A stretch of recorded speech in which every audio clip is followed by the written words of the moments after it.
Chit chat లో AP CM Chandrababu కీలక వ్యాఖ్యలు చేశారు. అసెంబ్లీని బహిష్కరించడం చరిత్రలోనే లేదన్నారు. ప్రజా సమస్యలపై అసెంబ్లీలో చర్చిస్తేనే దానికి విలువ ఉంటుందన్నారు. ప్రజాస్వామ్య వ్యవస్థలో అసెంబ్లీకి అత్యున్నత స్థానం ఉందని స్పష్టం చేశారు. గతంలో 2019 నుంచి 2024 వరకు తాను సవాల్ చేసి అసెంబ్లీ నుంచి బయటకు వచ్చిన విషయాన్ని గుర్తు చేశారు. అయినా తమ ఎమ్మెల్యేలు చివరి రోజు వరకు పోరాటం కొనసాగించారని తెలిపారు. అసెంబ్లీలో చేసిన పోరాటమే అందరినీ ఆలోచింపజేసిందన్నారు.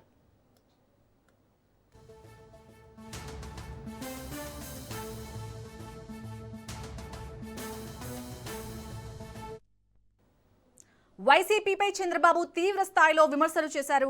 గ్రూప్ 1 అక్రమాలను కప్పిపుచ్చుకునేందుకే సభకు రాలేదని ఆరోపించారు. అసెంబ్లీకి రాకుండా డీఎస్సీపై బురద జల్లుతున్నారని మండిపడ్డారు. మరోవైపు బీసీ రిజర్వేషన్లను అన్ని వర్గాలు స్వాగతిస్తున్నాయని చెప్పిన చంద్రబాబు ప్రతిపక్ష నేతల మాటలను ప్రజలు నమ్మడం లేదని వ్యాఖ్యానించారు.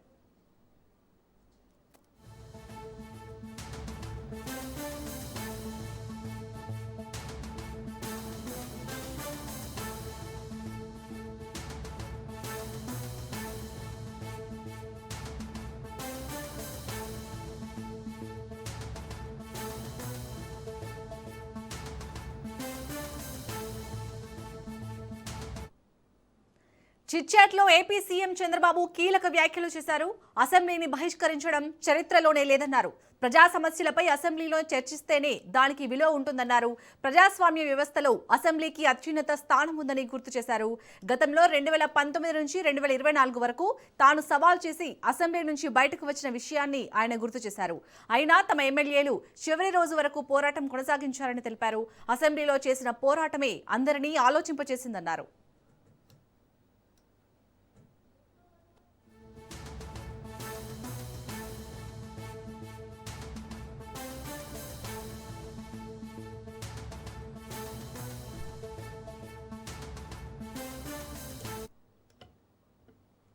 ఇక చిట్ చాట్ లో ఏపీ సీఎం చంద్రబాబు చేసిన కీలక వ్యాఖ్యలకు సంబంధించి లేటెస్ట్ అప్డేట్స్ ని మా ప్రతినిధి సంతోష్ అందిస్తారు. సంతోష్,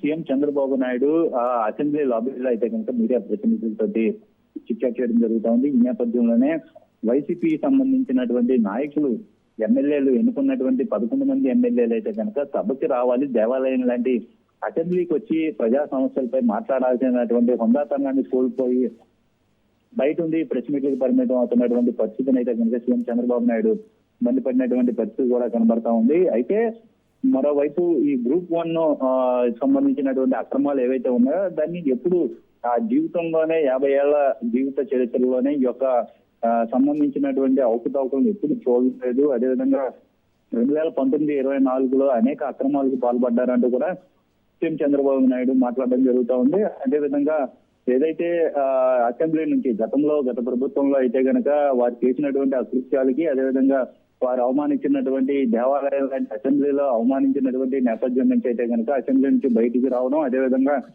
మా ఎమ్మెల్యేలు సైతం కూడా చివరి వరకు ఆనాడు పోరాడడం జరిగింది. ప్రజా సమస్యలపై అసెంబ్లీలో చేసినటువంటి పోరాటమే అందరినీ ఆలోచింపజేసేలాగా అయితే కనుక గత ప్రభుత్వంలో అయితే కనుక జరిగినటువంటి పరిస్థితి. ప్రతిపక్షం అన్నప్పుడు అయితే కనుక ఉండాల్సినటువంటి ఏదైతే మెంబర్స్ ఉండాలో దానికి సంబంధించినటువంటి మెంబర్స్ లేకపోవడమే ప్రతిపక్షం అనేది కూడా లేనటువంటి పరిస్థితి కూడా వాళ్ళకి ఉంది.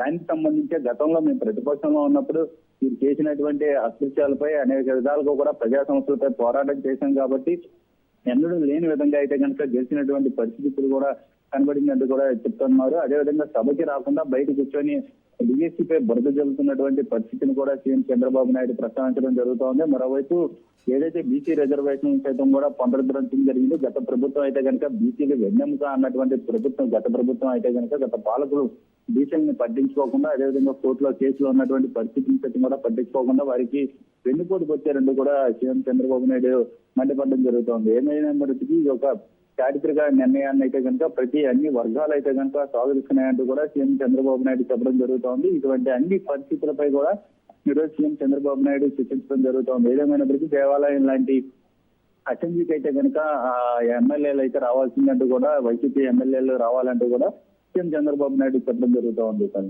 Right, thank you Santosh.